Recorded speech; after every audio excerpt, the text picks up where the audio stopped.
Biblia explicada, un recorrido diario por las Sagradas Escrituras.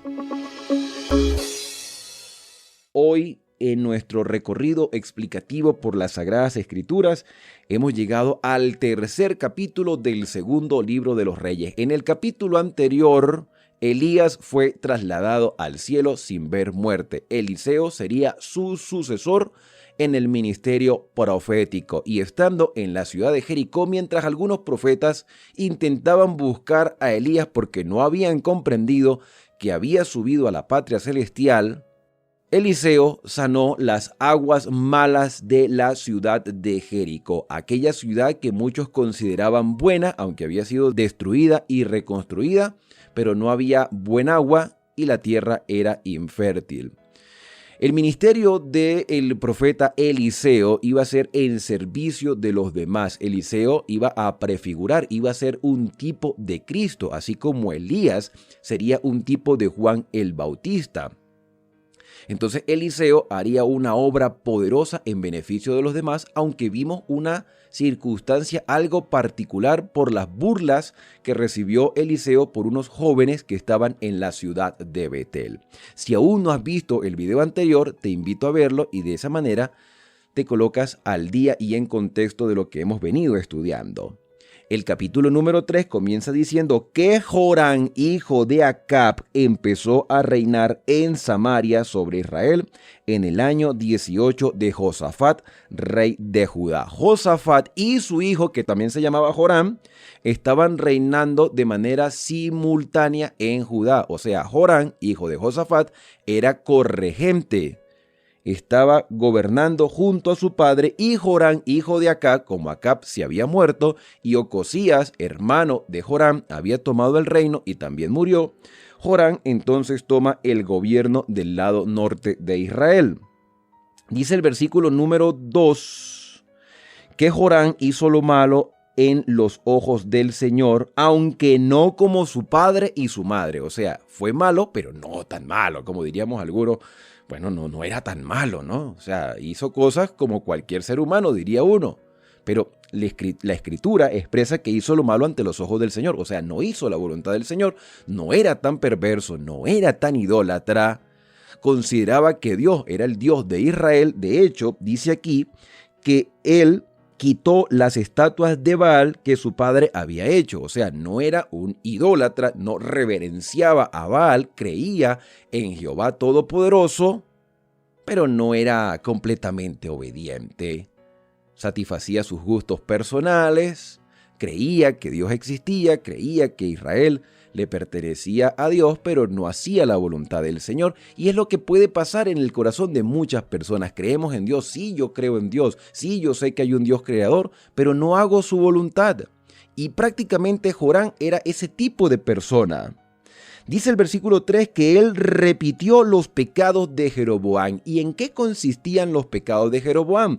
Recordemos que Jeroboam fue señalado por Dios como el rey de Israel en el tiempo de Salomón. Cuando el reino se dividió, Jeroboam tomó la parte norte de Israel, tomó 10 tribus. Dios le dio ese privilegio. Jeroboam reconoció a Dios, pero tenía ambición por el poder y no quería que Israel se inclinara al rey de Judá, que en ese contexto era Roboam, el hijo de Salomón, y que la gente no bajara al santuario de Jerusalén, y constituyó entonces un culto en el nombre de Jehová, en el nombre del Señor, entre comillas, hizo un culto paralelo y construyó 2 becerros de oro, diciendo: este es Jehová que te sacó de Egipto. O sea, creó un culto idolátrico en el nombre del Señor, no a Baal, no a otro Dios ajeno, sino en el nombre del Señor.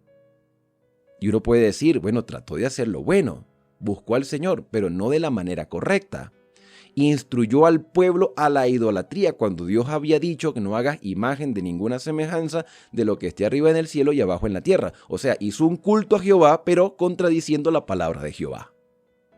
Y eso fue precisamente lo que hizo Joram.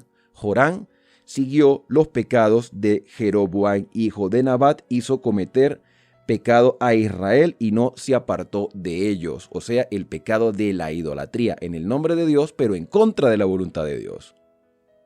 Eso puede estar pasando hoy.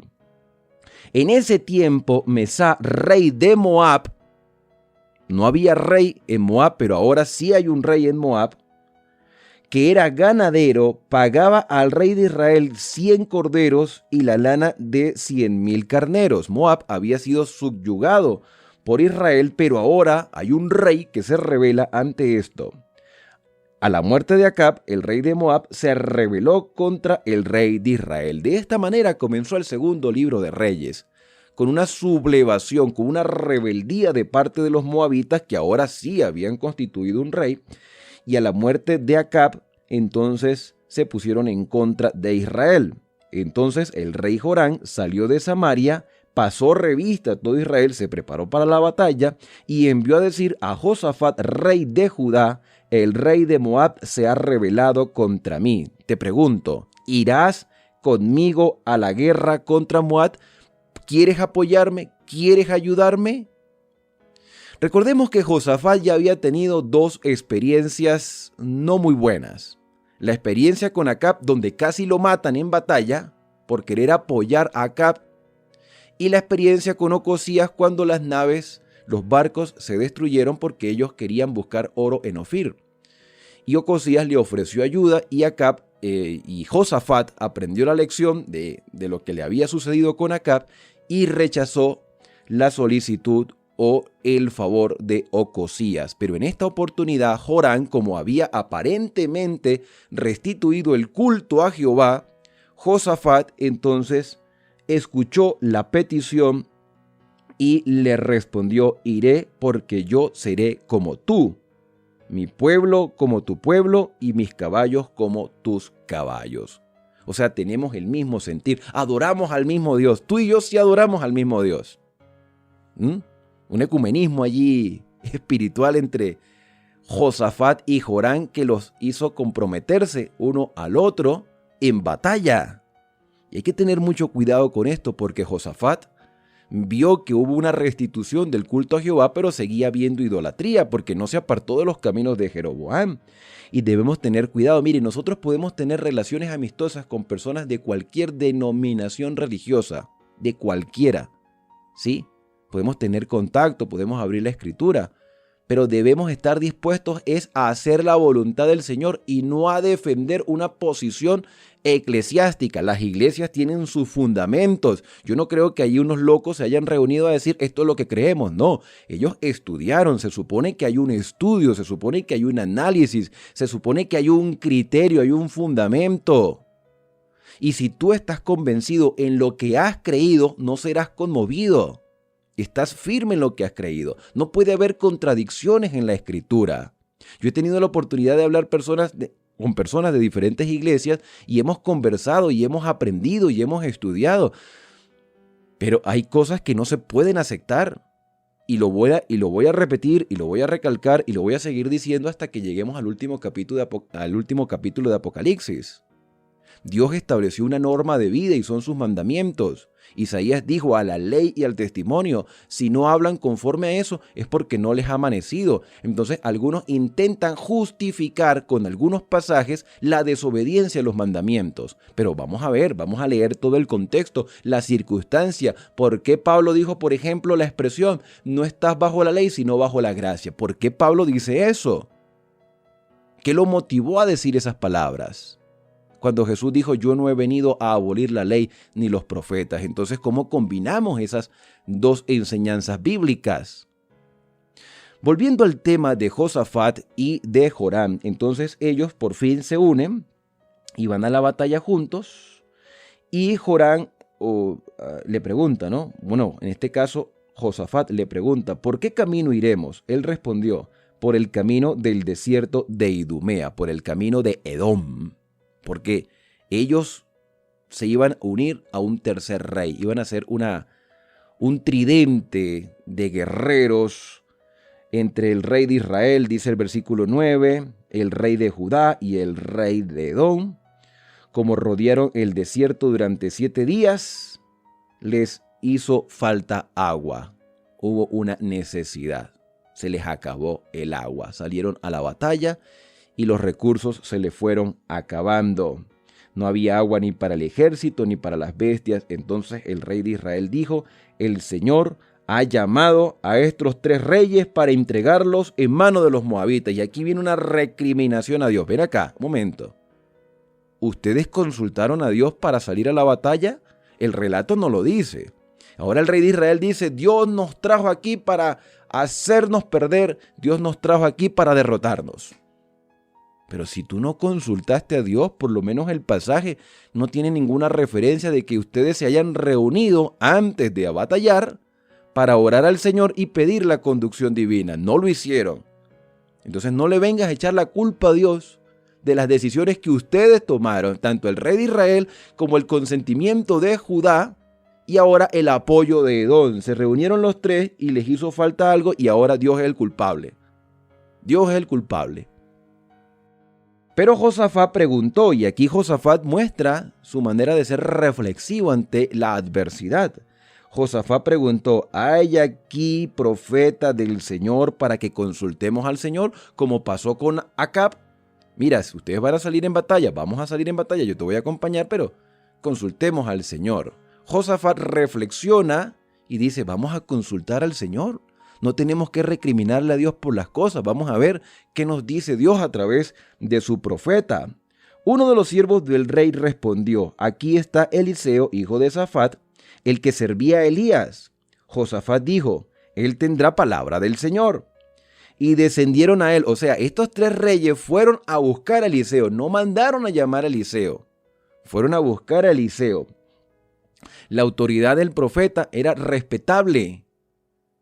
O sea, era mayor, espiritualmente hablando, el profeta que estos 3 reyes. Sí, debe haber una unión entre el poder civil en el sentido de que el poder civil de Israel debía asumir su responsabilidad tomando en cuenta la voluntad del Señor, y para eso estaban los profetas y los sacerdotes, para que espiritualmente pudieran dirigir las decisiones o pudieran aconsejar para que el rey tomara las mejores decisiones según la voluntad de Dios. Así que estos 3 reyes, el rey de Israel, Joram, el rey de Judá, Josafat, y el rey de Edom, que no se menciona el nombre, fueron a buscar a el profeta Eliseo. Entonces Eliseo, versículo 13, dijo al rey de Israel: ¿qué tengo yo que ver contigo? A ver, ¿qué tengo yo que ver contigo? El ministerio de Eliseo, ese ministerio espiritual en beneficio de los demás, mayormente se hacía en el lado norte de Israel. Eliseo conocía a Joram, Joram conocía a Eliseo, porque Elías había reprendido a Ocosías y había reprendido a Acab. Así que Joram no era ignorante de este profeta del Señor y de su ministerio. Pero Eliseo le pregunta: ¿qué tengo yo que ver contigo? Mira lo que hiciste. Está bien, quitaste a los Baales, pero el pueblo sigue en los pasos de Jeroboam. La gente sigue pecando ante el Señor. ¿Para qué vienes a mí? ¿Con qué propósito? ¿Por qué mejor no vas a los profetas de tu padre y de tu madre? ¿Por qué no vas? El rey de Israel respondió: no, porque el Señor ha juntado a estos 3 reyes para entregarlos en manos de los moabitas. O sea, Joram ni siquiera cuando menciona al Señor no lo hace con respeto. Joram cree que Dios tiene poder. Joram cree que Dios tiene autoridad, pero que también es el causante del mal de lo que le está pasando a ellos por las decisiones que ellos tomaron. Y es lo mismo que muchas personas hoy hacen: toman malas decisiones, entonces el culpable es Dios. Queremos justificar nuestras acciones cargándole a Dios todas nuestras faltas. Claro, Dios tiene el control de todas las cosas, pero Él retrae su protección cuando no hacemos su voluntad, y lo que queda es la consecuencia. Ustedes salieron sin preguntarle al Señor si era su voluntad esta batalla. Ustedes están sufriendo las consecuencias porque no tienen agua, y ahora Dios es el culpable. Versículo número 14. Eliseo dijo: vive el Señor Todopoderoso, a quien sirvo, y eran las mismas palabras que utilizaba Elías, que si no fuera por respeto a Josafat, rey de Judá, no te atendería ni te miraría. Por respeto a quien está aquí. Nótese que hay una consideración al rey Josafat. Igualmente, cuando hay siervos de Dios fieles en medio de este mundo pecaminoso, Dios sigue impartiendo sus bendiciones por amor a los fieles, y los infieles se benefician. Y ahora va a haber una bendición por parte de Dios, por medio de su profeta Eliseo, en consideración al fiel Josafat. ¿Imperfecto? Sí, Josafat era imperfecto, pero fiel al Señor. Siempre consultaba a Dios. Y dice el versículo 15, tráiganme un tañedor, dice mi versión. Otras versiones dicen músico. Tráiganme un músico, un arpista, una persona que toque instrumento musical. La música era parte del ministerio profético. La música es parte de la adoración. Vengan, vamos a adorar a Dios. Vamos a escuchar palabra del Señor.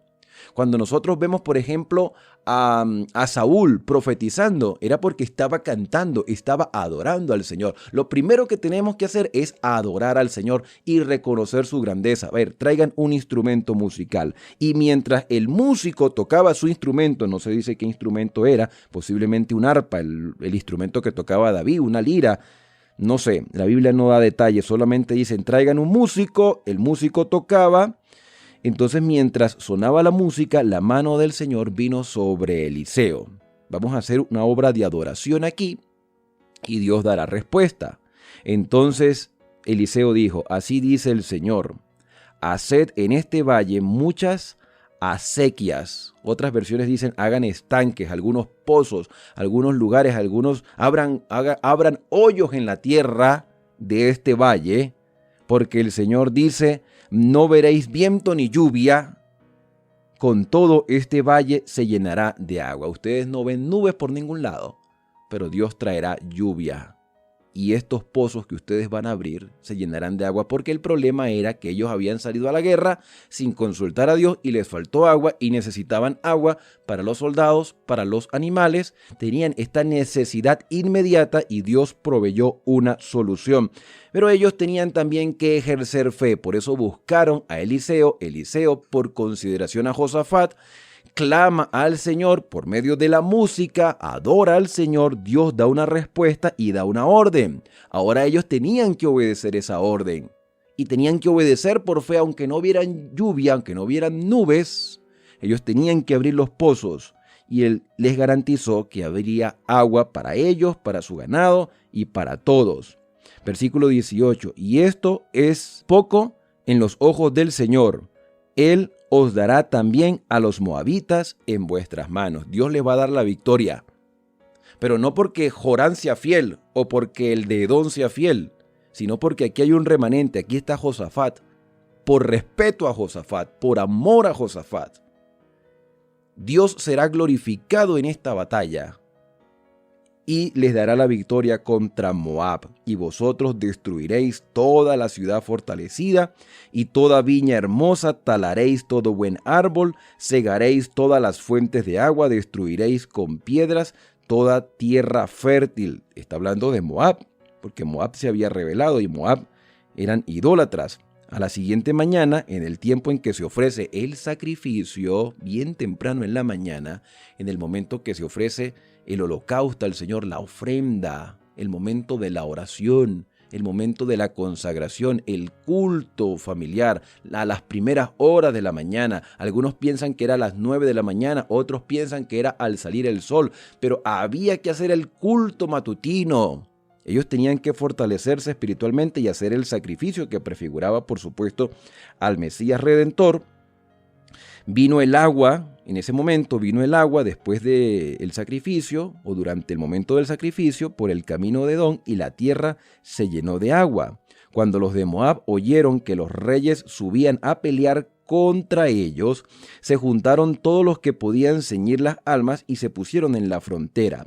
Cuando se levantaron por la mañana y brilló el sol sobre el agua, los de Moab vieron desde lejos el agua roja como sangre, o sea, les pareció a ellos que el agua era sangre derramada. Como estaban a cierta distancia, ellos pensaron que esa agua que antes no estaba y que llegó de repente por voluntad del Señor, porque llovió en algún lado y los pozos se llenaron, porque bajó el agua y llenó los pozos, ellos consideraron que era sangre y llegaron a la conclusión: esta es la sangre de espada. O sea, el rey de Israel, el rey de Judá y el rey de Edom, en la persecución de los moabitas, entraron en guerra. O sea, hubo una enemistad entre ellos y se mataron entre ellos. Eso era muy común cuando se hacían alianzas que en algún momento hubiese algún tipo de discusión y la alianza se acabara y hubiese batalla entre ellos y la sangre quedaba derramada en tierra, y los de Moab pensaron que eso había pasado.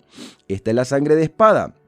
Los reyes se han vuelto y cada uno ha muerto a su compañero. Ahora pues Moab a la presa. Pero cuando llegaron al campo de Israel, se levantaron los israelitas e hicieron a los de Moab que huyeran ante ellos. Los persiguieron y los derrotaron. Asolaron las ciudades y en todas las heredades fértiles cada uno echó su piedra y las llenaron. Cegaron también todas las fuentes de agua y derribaron todo buen árbol. Solo Kir-Hareset quedó en pie, pero los hombres la cercaron y la destruyeron. Y cuando el rey de Moab vio que la batalla lo vencía, tomó consigo 700 hombres que sacaban espada para romper contra el rey de Edom, pero no pudo. Entonces dice el versículo 27 que este rey de Moab hizo algo totalmente aborrecible, abominable a los ojos del Señor.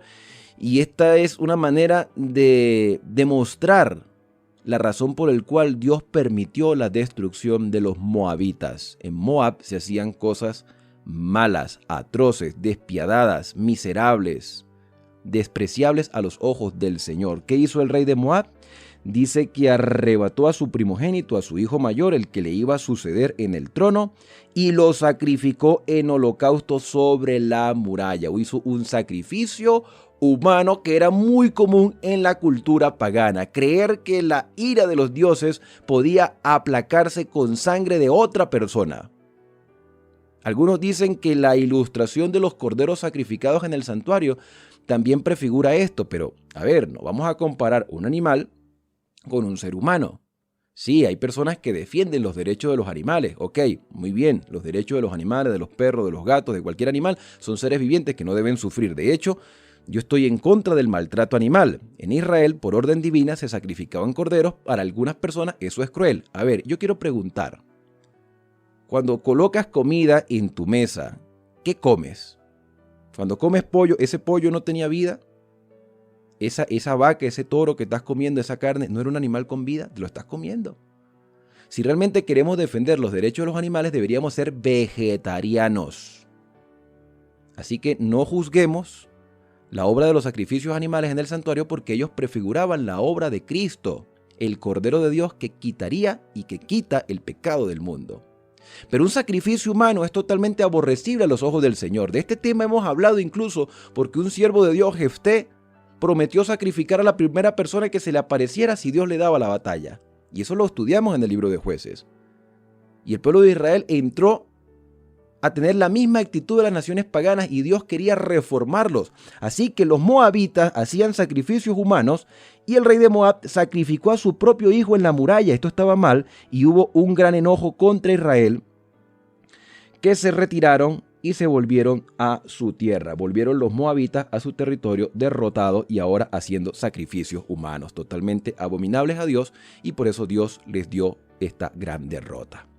Bueno, hermanos, de esta manera termina este capítulo número 3 del segundo libro de Reyes. ¿Qué te ha parecido? ¿Qué lecciones aprendiste? Número 1, antes de salir a hacer cualquier cosa, debemos consultar a Dios y aceptar su voluntad. Y Dios, por amor a sus fieles, imparte bendiciones incluso a aquellos que dicen ser creyentes, pero que en realidad tienen una vida totalmente contraria a lo que Dios ha establecido, solo por amor a los fieles. Y ese fiel en ese momento era Josafat. Dios tiene sus instrumentos humanos y Dios puede proveer bendición para todos. No la desaprovechemos, porque todo pecado trae una consecuencia. Bueno, hemos llegado entonces al final de nuestro capítulo explicativo por el día de hoy, no sin antes poder acercarnos a Dios a través de la oración.